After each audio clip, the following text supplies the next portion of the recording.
The convoy appeared on the green phosphorescent screen at exactly 02:15 hours on February 17th, 1944. Lieutenant Commander Eugene Fluckey stood in the cramped conning tower of USS Barb, watching small blips materialize on the plan position indicator display. The radar operator called out ranges and bearings in a steady monotone. 18,000 yards, multiple contacts, at least 6 ships steaming in formation. Fluckey didn't need binoculars.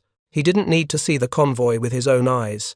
The SJ radar painted a perfect tactical picture on the glowing screen before him, showing every ship's position, course, and speed with remarkable precision.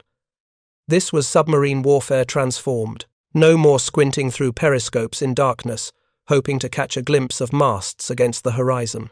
Now, American submarine commanders could hunt with near-perfect situational awareness, tracking enemy convoys from miles beyond visual range. If you're enjoying this deep dive into the story, hit the subscribe button and let us know in the comments from where in the world you are watching from today. What made this moment revolutionary wasn't just that Fluckey could see the enemy without being seen. It was that he could fire torpedoes at targets his crew would never actually observe. The radar provided range, bearing, and target motion with such accuracy that submarines could launch attacks based entirely on electronic data. They were, quite literally, firing at empty ocean and hitting ships they'd never laid eyes on. This capability represented one of the most profound tactical shifts in naval warfare history. For centuries, naval combat required visual contact with the enemy. You aimed your cannons at what you could see. You adjusted fire based on where shells splashed. But by early 1944, American submarines were sinking Japanese ships using nothing but radio waves bouncing off metal hulls in the darkness. The Japanese never understood what was happening. Their convoys sailed through the night believing darkness protected them. They stationed lookouts who scanned the horizon for periscope feathers or submarine silhouettes. But American submarines attacked from ranges where visual detection was impossible, using technology the Japanese Navy barely possessed and certainly didn't comprehend. Between January 1944 and August 1945, this technological advantage allowed fewer than 200 American submarines to sink over 4.75 million tons of Japanese merchant shipping. That represented more than half of all Japanese merchant marine losses during the entire war. The submarines accomplished this extraordinary destruction not through superior numbers or overwhelming firepower, but through the systematic application of radar-directed attacks that rendered Japanese defensive measures obsolete. The story of how American submariners learned to fire at empty ocean begins not in combat, but in the quiet engineering laboratories and training facilities, where radar technology matured from experimental curiosity to operational weapon. The transformation happened remarkably quickly, driven by desperate necessity and enabled by American industrial capacity that Japan could never match. In 1941, when the Pacific War began, submarine radar was primitive. The SD air search radar mounted on American fleet boats could detect aircraft at roughly 6 miles, but provided only vague directional information. It warned submarines that planes were nearby, giving crews time to dive, but offered nothing useful for attacking surface targets. The radar couldn't determine precise bearings, couldn't measure range accurately, and certainly couldn't generate the data needed for torpedo fire control solutions. Submarine commanders of this early period relied entirely on visual observation. They surfaced at night to hunt, using binoculars and the Mark I eyeball to locate targets. Periscope attacks during daylight required closing to ranges where the submarine commander could actually see his target through the periscope optics, estimate range using a stadimeter measuring the target's mast height, and calculate a firing solution based on observed target angle and estimated speed. This method worked, but it was limited and dangerous. Visual range at sea level, even under perfect conditions, extends only about 12 miles. More realistically, a submarine periscope might detect masts at 4 to 6 miles in good visibility. Darkness, haze, rain, or rough seas could reduce that to nothing. Japanese convoys that sailed on moonless nights or during poor weather were effectively invisible to American submarines, using visual observation alone. The tactical situation demanded something better. By mid-1942, the United States Navy's submarine force had identified several critical problems. First, the Mark 14 torpedo, plagued by depth-keeping failures and faulty magnetic exploders, wasn't sinking ships even when fired at point-blank range. Second, submarine commanders trained in conservative pre-war doctrine were too cautious, firing from excessive ranges and then diving deep to evade counterattacks. Third, and most frustratingly, submarines were missing opportunities because they simply couldn't find targets in the vast Pacific darkness. The torpedo problems would eventually be solved through persistence, testing, and finally forcing the Bureau of Ordnance to acknowledge design flaws. The tactical problems required bolder commanders willing to adopt aggressive surface attacks, but the detection problem required technology that didn't yet exist in usable form for submarine operations. Bell Telephone Laboratories had been developing improved submarine radar since 1941. The breakthrough came with the SJ Surface Search Radar, a 10-centimeter wavelength system derived from the SG radar used on surface warships, but modified to fit through submarine hatches and mounted low enough to work on a submarine's cramped deck. The SJ could detect large ships at 15 miles and provided both range and bearing information with unprecedented accuracy. The first prototype SJ radar was installed and tested in December 1941, just days after Pearl Harbor. Initial results were promising, but the system required refinement. Throughout 1942, SJ radars were installed on submarines as they became available, but the early versions had limitations. The radar worked only when the submarine was fully surfaced, the antenna rotating above the waterline. This meant submarines had to expose themselves to use the radar, accepting risk from aircraft or patrol vessels. More critically, the early SJ radars lacked one crucial feature. They had simple A-scan displays, showing range as a spike on an oscilloscope screen. The operator had to manually rotate the antenna, note where the returns appeared strongest, and report bearing and range separately. This was workable but cumbersome, especially during the chaos of a night surface attack when speed and precision meant survival. The revolution came with the Plan Position Indicator, or PPI display. This circular screen showed radar returns as bright spots on a map-like representation of the surrounding area. The submarine's position was at the center. Contacts appeared as blips at their actual bearing and range. As the radar antenna rotated, the display updated continuously, painting a complete tactical picture. With PPI, a submarine commander could see everything within radar range simultaneously. Multiple ships appeared as multiple blips. Their relative positions, formation shape, even their courses became apparent as the contacts moved across the screen. Escort vessels showed up distinctly from larger merchantmen. The commander could track multiple targets, identify the most valuable ones, plot approach courses, and execute attacks with a level of situational awareness that would have seemed like science fiction just 2 years earlier. The impact on submarine operations was immediate and dramatic.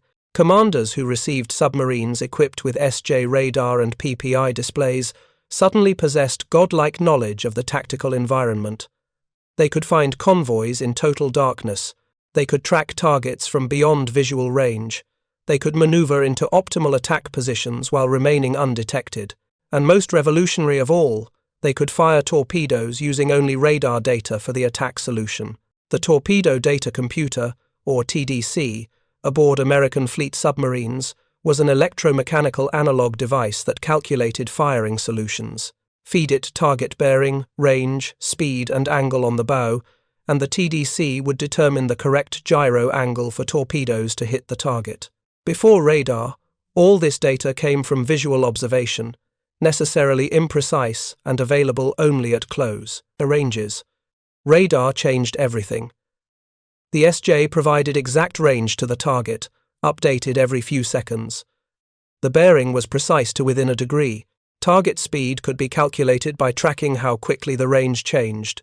Target angle, the only parameter radar couldn't measure directly, could be estimated from the target's aspect on the radar screen or from the geometry of the convoy formation. Submarine commanders discovered they could generate perfectly adequate firing solutions using nothing but radar data. They didn't need to see the target.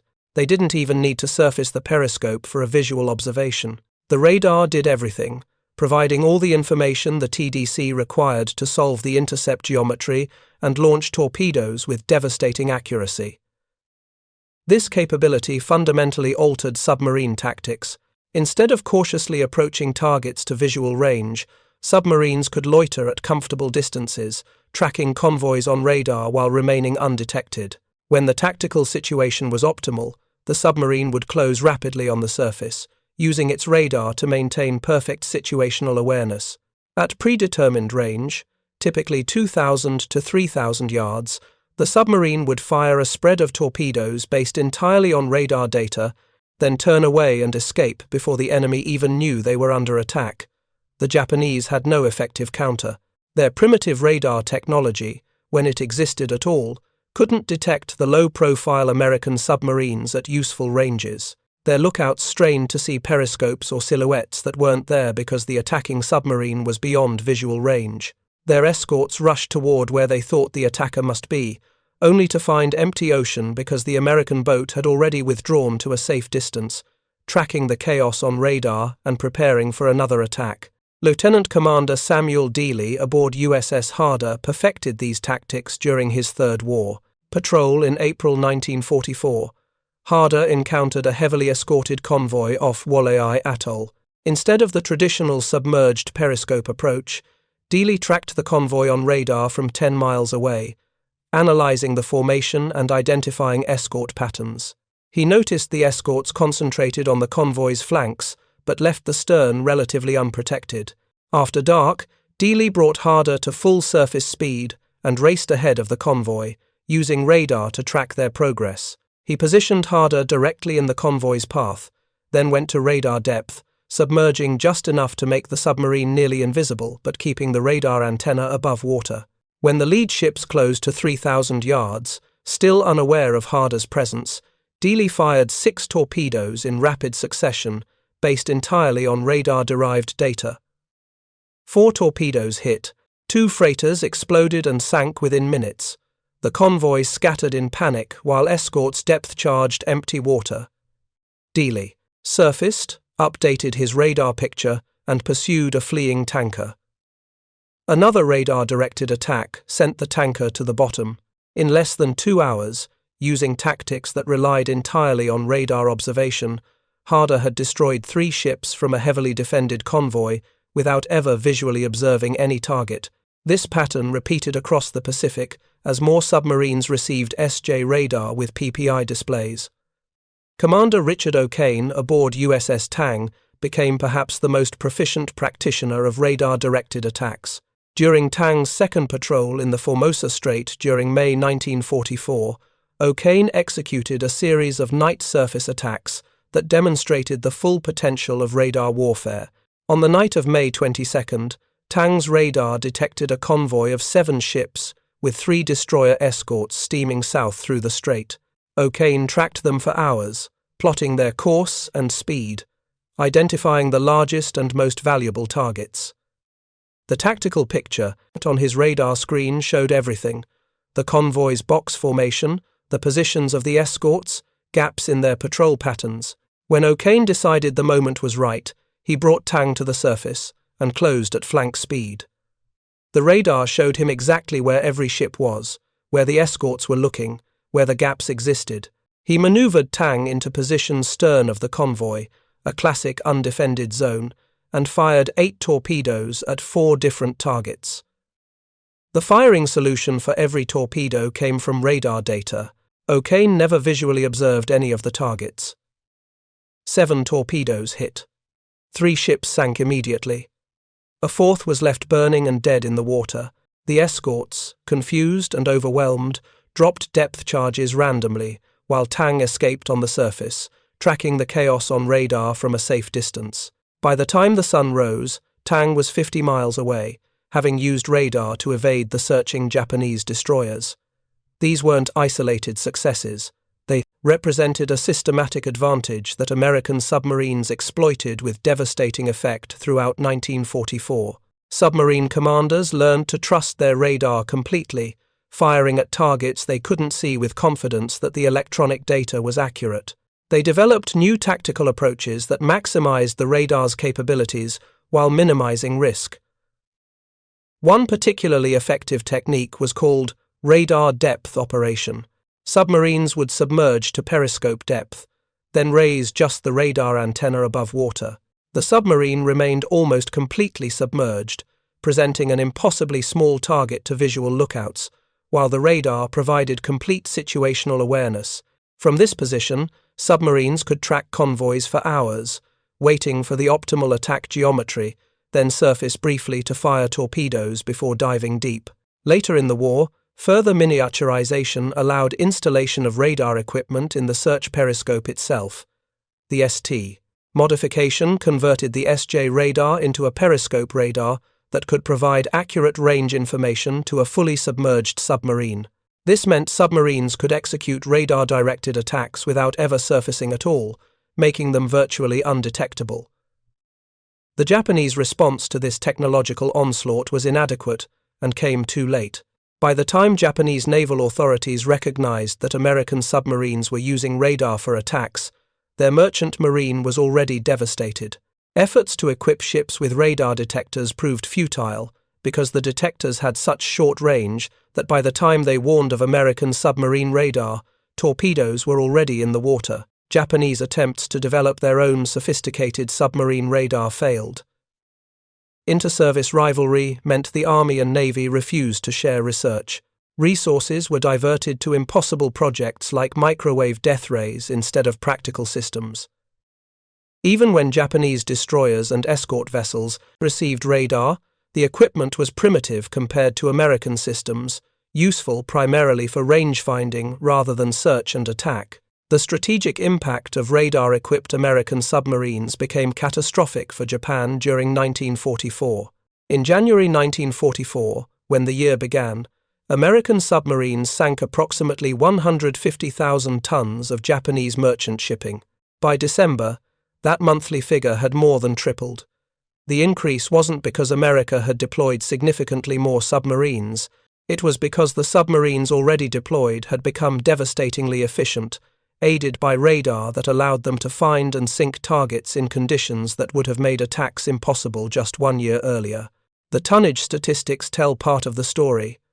The complete picture emerges from Japanese records examined after the war. Supply lines to the southern resource area, the region encompassing the Dutch East Indies, Malaya, and the Philippines, where Japan obtained oil, rubber, and other critical materials, were strangled. Tankers carrying crude oil from Borneo to Japan's refineries sank at an appalling rate. Ore carriers bringing iron from the Philippines never reached Japanese steel mills. Transport ships loaded with troops bound for defending garrisons went to the bottom, drowning thousands of soldiers. By mid-1944, Japan's cabinet would later report, the loss of shipping had become the greatest cause of defeat. Factories shut down from lack of raw materials. Refineries couldn't process oil that wasn't arriving. Training for pilots was cut back because aviation fuel was scarce. The strangulation was methodical and absolute. American submarines achieved this strategic triumph through a combination of technological superiority, aggressive tactics, and systematic training. The training aspect deserves particular attention because it demonstrates how quickly the U.S. Navy institutionalized the lessons of radar warfare. If you find this story engaging, please take a moment to subscribe and enable notifications. It helps us continue producing in-depth content like this. By late 1943, experienced submarine commanders returning from successful patrols shared their radar tactics with crews preparing for deployment. Informal sessions at submarine bases in Pearl Harbor and Fremantle became known as Convoy College, where veterans taught newcomers how to read radar screens, identify targets, calculate approach courses, and execute attacks based on electronic data alone. The instruction wasn't theoretical. Commanders like Dealey and O'Kane explained exactly how they used radar to achieve their extraordinary results. They showed radar screen photographs, explained how convoy formations appeared on PPI displays, demonstrated how to distinguish escorts from merchants based on radar returns, and taught the geometry of radar direct attacks. This knowledge transfer accelerated the effectiveness of newly deployed boats, allowing them to adopt proven techniques immediately, rather than learning through trial and error. Vice Admiral Charles Lockwood, commanding the Pacific Submarine Force, encouraged this knowledge sharing. He distributed patrol reports that detailed successful radar attacks, highlighting techniques that worked. He promoted aggressive commanders and relieved cautious ones. He ensured that submarines received radar upgrades as quickly as possible. By early 1944, every fleet submarine deployed in the Pacific had SJ radar, and most had PPI displays. The impact of this systematic approach became evident in the campaign statistics. In 1943, American submarines sank approximately 1.8 million tons of Japanese merchant shipping. In 1944, that figure jumped to over 2.7 million tons. The 1944 total represented more ships sunk than in the previous 2 years combined. Radar made the difference. Individual submarine patrol results during 1944 demonstrate the technology's impact. USS Flasher sank 21 ships totaling over 100,000 tons during the year, making her the second most successful submarine by tonnage in the entire war. Commander Reuben Whitaker credited radar for the success, noting in his patrol reports that nearly every attack was initiated and executed using radar data. USS Rasher under Commander Henry Munson sank 18 ships totaling 99,000 tons, also during 1944. Munson's patrol reports detail attack after attack, where radar provided the initial detection, tracked targets through their approach, and supplied the data for firing solutions. In several cases, Munson never visually observed the ships he was sinking. The radar told him everything he needed to know. These extraordinary successes weren't flukes. They represented the new normal for American submarine operations. The combination of fixed torpedoes, aggressive commanders, and radar technology created a weapon system that Japan simply couldn't counter. Every convoy that sailed was vulnerable. Every ship that loaded cargo risked never reaching its destination. The mathematics became inexorable. American submarines were sinking Japanese merchant ships faster than Japan could replace them. The human cost of this campaign was staggering, though it fell primarily on Japanese merchant seamen and the soldiers being transported to defend Japan's crumbling empire. Thousands of sailors drowned when their ships exploded from torpedo hits in darkness, never understanding what had killed them. Entire regiments of Japanese army soldiers perished when troop transports sank, eliminating divisions that could have defended Pacific Islands against American invasion.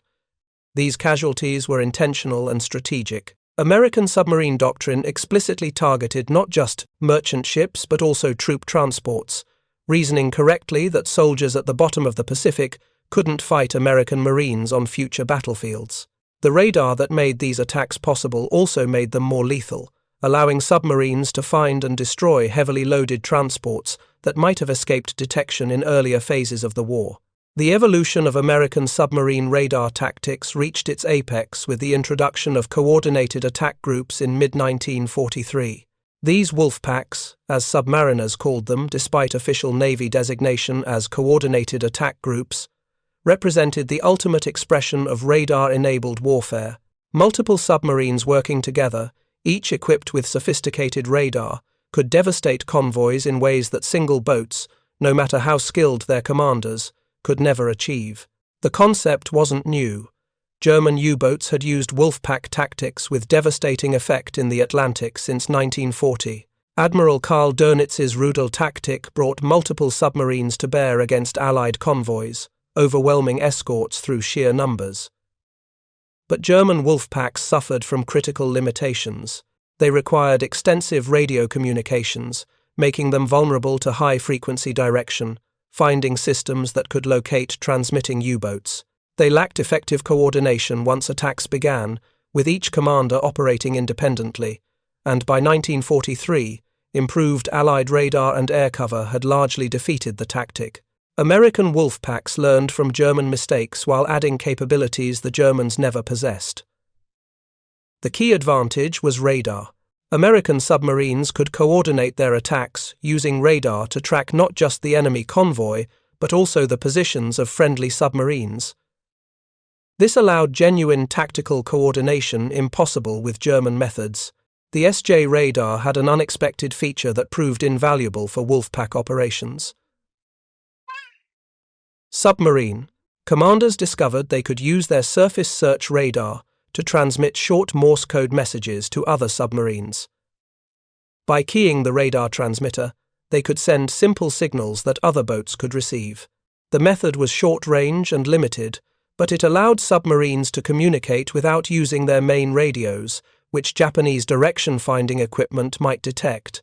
More importantly, American Wolfpacks operated under doctrine that granted tactical control to the senior officer present, usually embarked on one of the submarines. This officer could coordinate the pack's movements, assign targets, and direct attacks in real time based on the radar picture. Unlike German packs controlled from distant shore headquarters, American groups had local command with perfect situational awareness. The first experimental American Wolfpack, consisting of 3 submarines under Captain Charles Swede Mommsen, deployed in October 1943. The patrol encountered significant communication problems. Radios then in use weren't suited for short-range transmission between submarines, and boats operating submerged couldn't receive signals at all. Despite these difficulties, the pack managed to sink or damage 13 ships, demonstrating the concept's potential. Mommsen's after-action report was brutally honest about failures while highlighting what worked. The inability to communicate reliably topped his list of problems.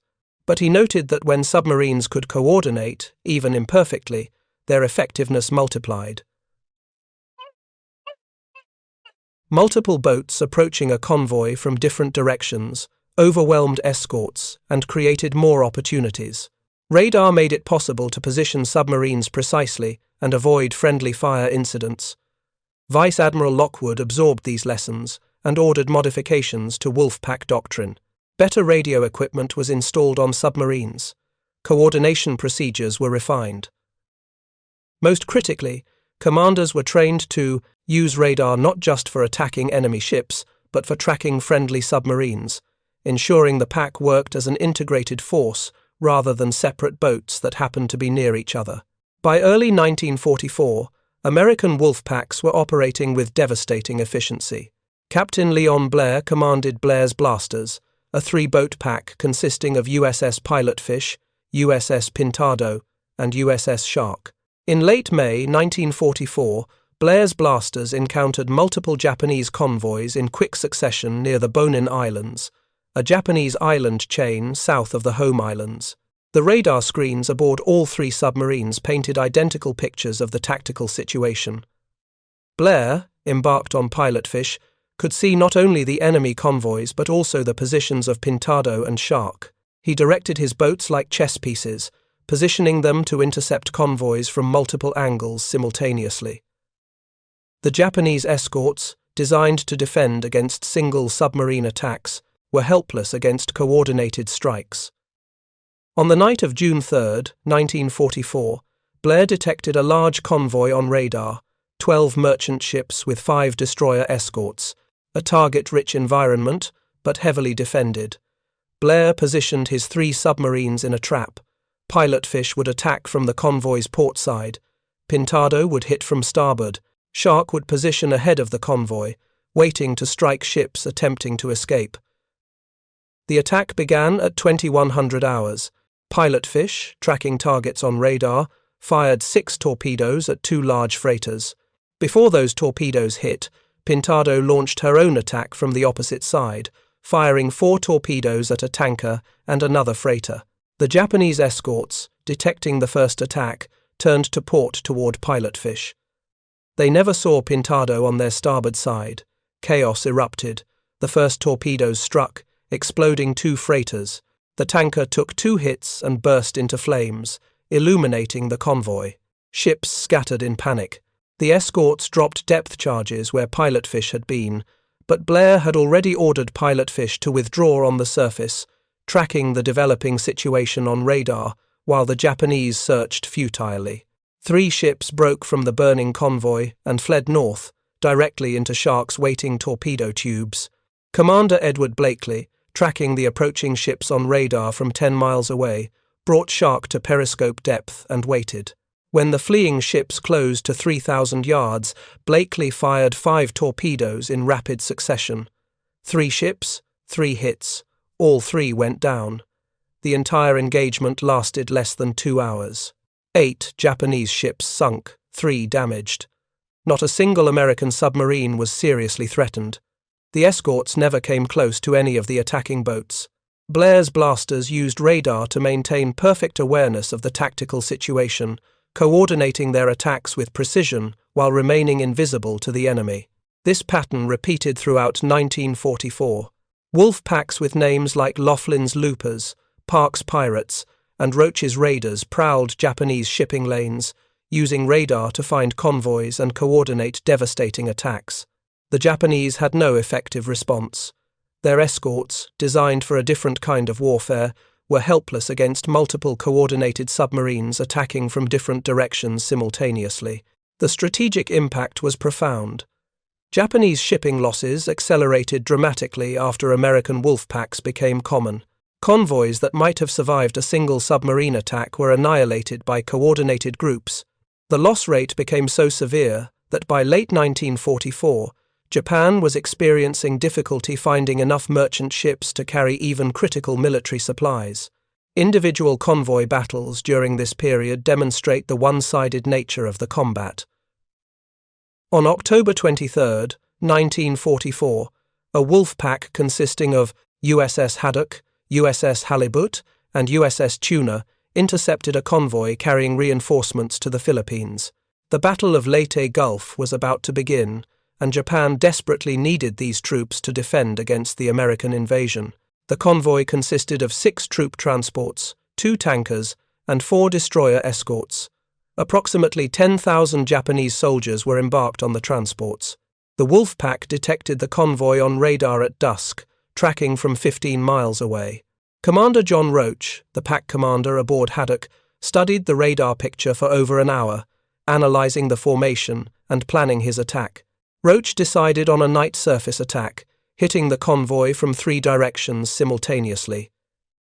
He positioned Haddock to approach from astern, Halibut from the port beam, and Tuna from the starboard bow. The geometry created a triangle with the convoy in the center, ensuring that no matter which direction ships fled, they'd run toward one of the submarines. Attack commenced at 2200 hours. All 3 submarines surfaced simultaneously, using radar to coordinate their timing precisely. They closed at flank speed, racing toward their firing positions. The Japanese lookouts, straining to see in darkness, never spotted the low-profile submarines until it was too late. Haddock fired first, launching 6 torpedoes at 2 troop transports.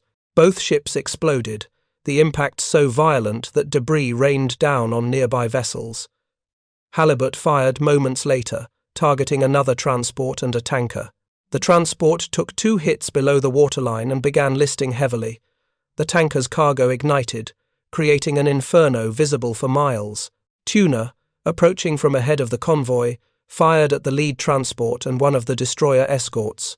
The transport was struck amidships and broke in half, sinking in less than 5 minutes.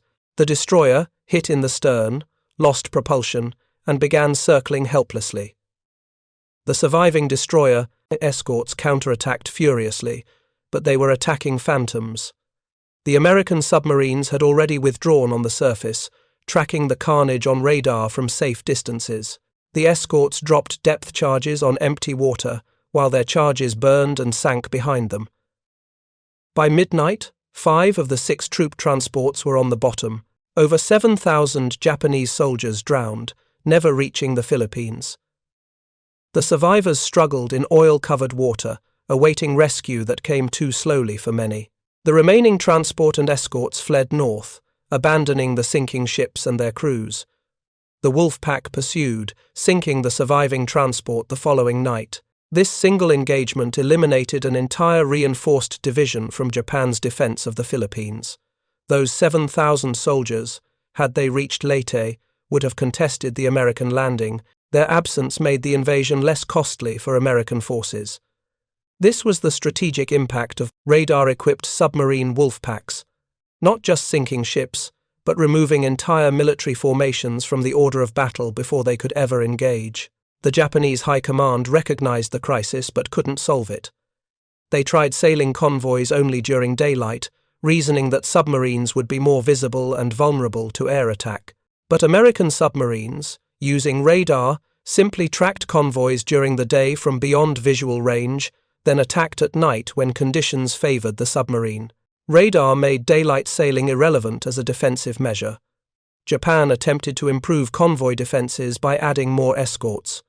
This helped marginally, but it diverted destroyers needed for fleet operations. Moreover, American wolf packs overwhelmed even heavily escorted convoys through coordinated attacks that struck from multiple directions. Adding escorts simply meant more ships in the target area. Efforts to equip Japanese merchant ships with radar were too little too late. By the time rudimentary radar became available, Japan's merchant marine was already devastated. The radar sets Japan could produce were primitive compared to American equipment, useful primarily for navigation rather than detecting submarines, and Japanese operators lacked the training and doctrine to use radar effectively even when it was available.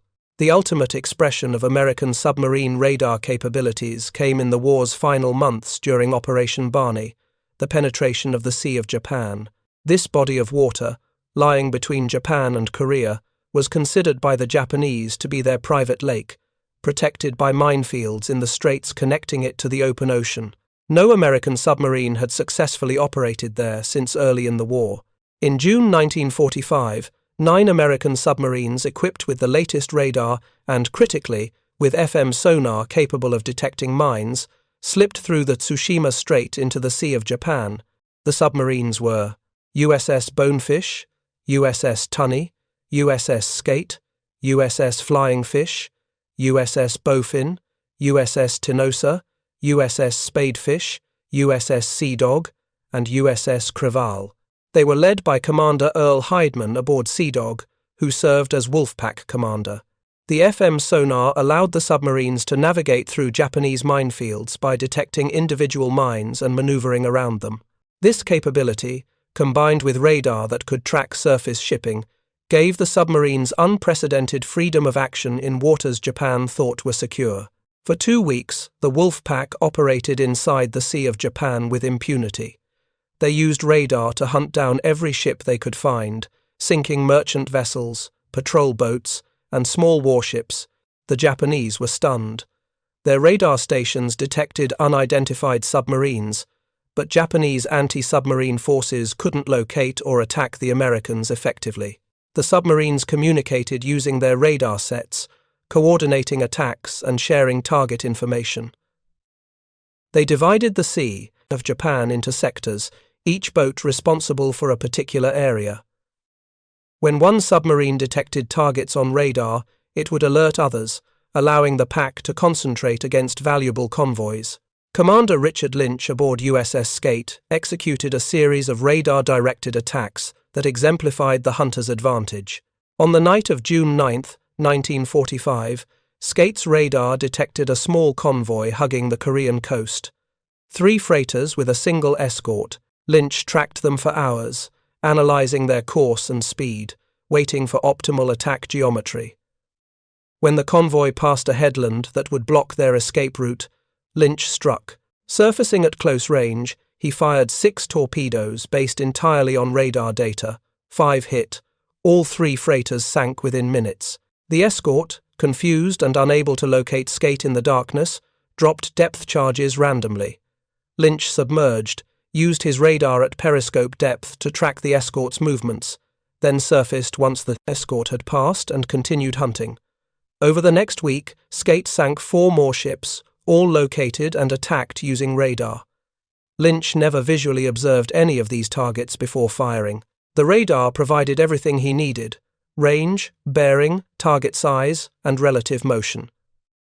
The torpedo data computer converted this information into firing solutions. The Mark 18 electric torpedoes, vastly improved since the war's early disasters, ran true and struck their targets with devastating accuracy. The Operation Barney submarines sank 28 Japanese ships, totaling approximately 60,000 tons during their 2-week rampage. More importantly, they demonstrated that Japan's home waters offered no protection from American submarines. The psychological impact was severe. Japanese merchant sailors, already suffering catastrophic casualties, realized that nowhere was safe. Crews refused to sail. Ships sat in port because captains couldn't find enough men willing to go to sea. The operation wasn't without cost. USS Bonefish was sunk by Japanese anti-submarine forces on June 18, 1945, with the loss of all 85 crew members. The exact circumstances of her loss remain unknown, but Japanese records indicate a patrol boat detected and depth-charged a submarine in the area where Bonefish was operating. It was a stark reminder that submarine warfare, despite technological advantages, remained desperately dangerous. The surviving submarines escaped through La Pérouse Strait, north of Hokkaido, on June 24, 1945, having accomplished their mission. They had proven that American submarines could operate anywhere, even in Japan's most heavily defended waters, and that radar gave them capabilities the Japanese couldn't counter. By August 1945, when the war ended, American submarines had sunk approximately 5 million tons of Japanese merchant shipping and over 200 warships. They accomplished this despite representing less than 2% of the U.S. Navy's personnel. The submarines' success was disproportionate to their numbers precisely because of technological advantages, particularly radar, that multiplied their effectiveness. The tonnage statistics, while impressive, don't fully capture the strategic impact. Japan entered the war with approximately 6 million tons of merchant shipping capacity. By August 1945, only about 320,000 tons remained in condition to carry cargo. The Japanese economy, dependent on importing raw materials from conquered territories, collapsed. Factories shut down, refineries stood idle. The civilian population faced starvation. The Cabinet of Japan, in its post-war report to the Diet, identified the loss of shipping as the greatest cause of defeat. More than the atomic bombs, more than the island-hopping campaign, more than the destruction of Japanese cities by firebombing, the strangulation of maritime commerce destroyed Japan's ability to wage war. American submarines achieved this strategic victory through a combination of factors: improved torpedoes that actually worked, aggressive commanders willing to take risks, superior doctrine that emphasized commerce raiding, and above all, radar technology that allowed submarines to find and attack targets in conditions where visual observation was impossible. The firing at empty ocean that Lieutenant Commander Fluckey and hundreds of other submarine commanders executed throughout 1944 and 1945 represented more than just a tactical technique. It symbolized the transformation of submarine warfare from a craft dependent on visual observation and human judgment to a science enabled by electronics and systematic application of technology. Japanese merchant sailors who survived submarine attacks reported eerily similar experiences. They would be steaming through darkness, maintaining strict light discipline, confident that visual lookouts could detect any approaching submarine. Then, without warning, torpedoes would strike. Sometimes they saw the white phosphorescent wakes of the torpedoes in the last seconds before impact. More often, the first indication of attack was the explosion that tore through their ship's hull. Survivors described the frustration and terror of being hunted by an invisible enemy. They knew American submarines were using some kind of detection equipment, but they didn't understand how it worked or how to counter it. Japanese naval authorities issued advisories recommending evasive courses, zigzag patterns, and other defensive measures. None of it worked. American submarines, tracking targets on radar, simply adjusted their fire control solutions to account for target maneuvers. The human cost of the submarine campaign was staggering. Approximately 122,000 Japanese merchant seamen died during the war, most killed by submarine attacks. Thousands more Japanese soldiers drowned when their troop transports were torpedoed. Allied prisoners of war and civilian laborers being transported on Japanese ships also perished, tragic victims of a campaign they had no part in. American submariners paid their own price. 52 submarines were lost during the war, with approximately 3,500 officers and men killed. The submarine service suffered the highest casualty rate of any branch of the American military, with 1 in 7 submariners dying in service. These men volunteered for one of the war's most dangerous assignments, knowing the risks, accepting that every patrol might be their last. The radar technology that gave American submarines such devastating effectiveness didn't prevent these losses. Submarines still had to approach enemy shipping lanes where Japanese anti-submarine forces operated. They still had to surface to use their radar effectively, exposing themselves to aircraft or patrol vessels. Radar improved their chances, but it didn't make them invulnerable. Commander Dudley "Mush" Morton, the aggressive submarine commander who helped develop night surface attack tactics, was killed when USS Wahoo was sunk in October 1943. His death shocked the submarine community. If Morton, with all his skill and experience, could be lost, then anyone could. Yet the tactics he pioneered, particularly the use of radar for surface attacks, continued and evolved, ultimately contributing to Japan's defeat. The post-war analysis of American submarine operations identified radar as the single most important technological factor affecting attack success during the war's latter half. Submarines equipped with SJ radar and PPI displays achieved dramatically higher sinking rates than submarines without these capabilities. The difference was so pronounced that submarine commanders universally credited radar with their success.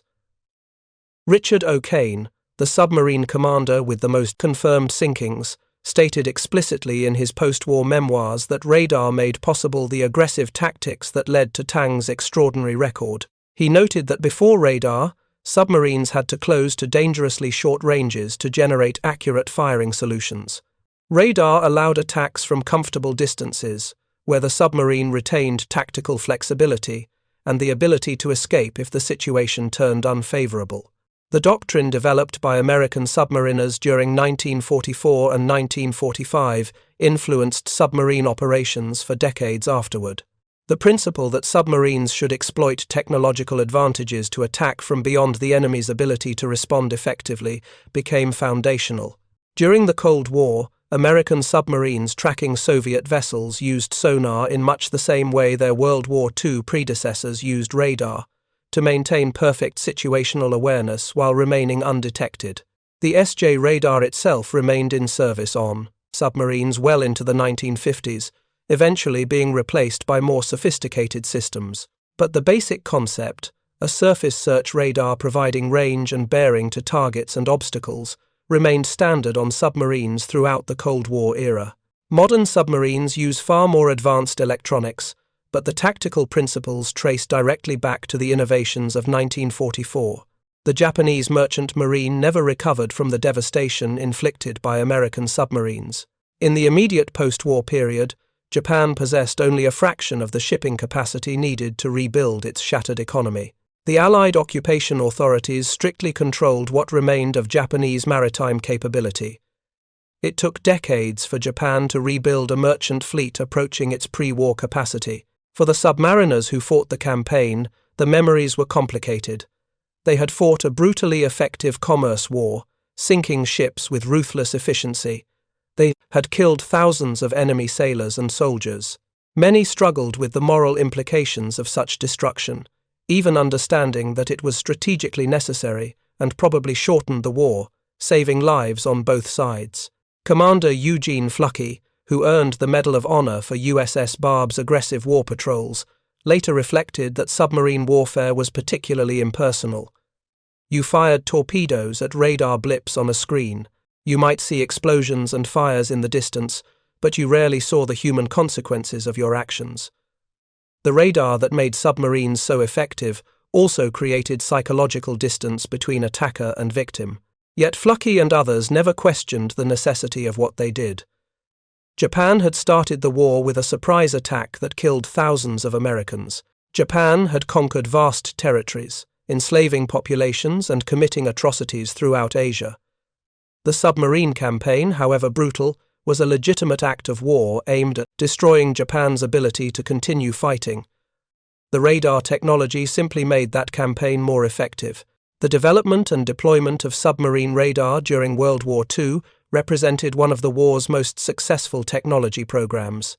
From initial primitive systems to sophisticated fire control-capable radars, the evolution happened in less than 4 years.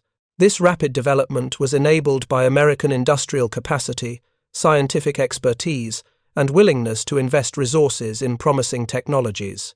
The British provided critical early assistance through the Tizard mission in 1940, which shared the cavity magnetron technology that made microwave radar possible. American scientists and engineers at institutions like Bell Telephone Laboratories and the MIT Radiation Laboratory transformed this basic science into practical military equipment.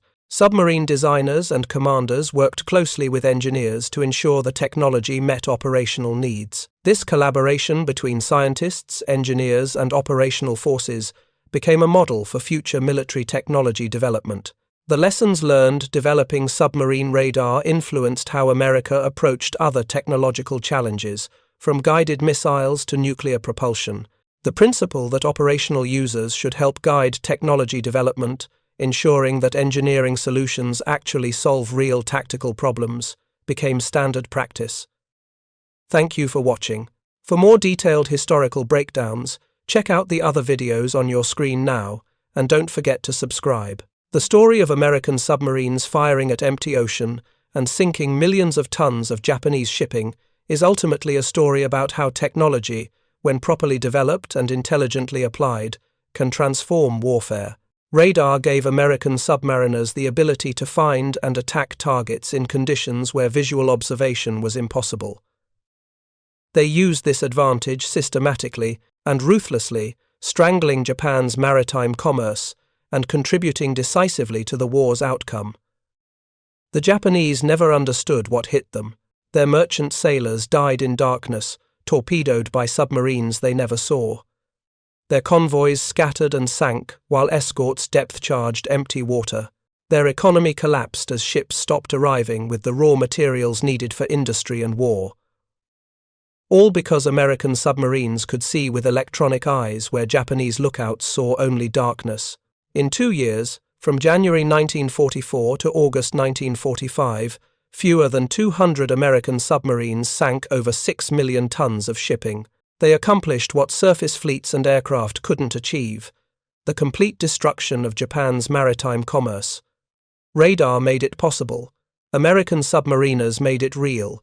The green phosphorescent glow of a PPI display, showing enemy ships as blips on a circular screen, became the instrument of Japan's maritime defeat. Submarine commanders learned to trust those electronic representations more than their own eyes, firing torpedoes at targets represented only by glowing spots on a screen.